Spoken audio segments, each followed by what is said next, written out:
हो गई, बल्कि तकसीम दर तकसीम हो गई।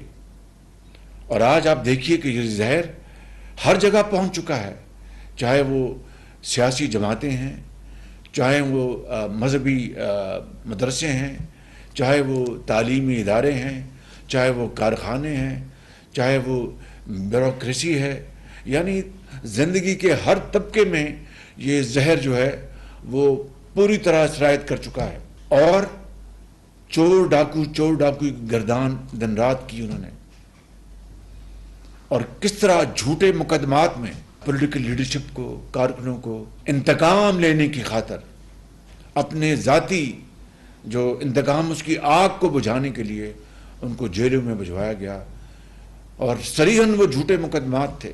क्या उस वक़्त किसी अदालत ने उसका नोटिस लिया? क्या किसी अदालत ने, मैं नहीं कहता कि सू मोटो लेना चाहिए था, लेकिन आदत पड़ गई है सू मोटो की अदलिया को, तो मैं उस हवाले से बात कर रहा हूँ। किसी ने सू मोटो नोटिस लिया? किसी ने कोई एक्शन लिया? मगर आज यानी मैंने नहीं, आपने नहीं, नैब ने या FIA ने जो केसेस बनाए हैं वो उनकी अपनी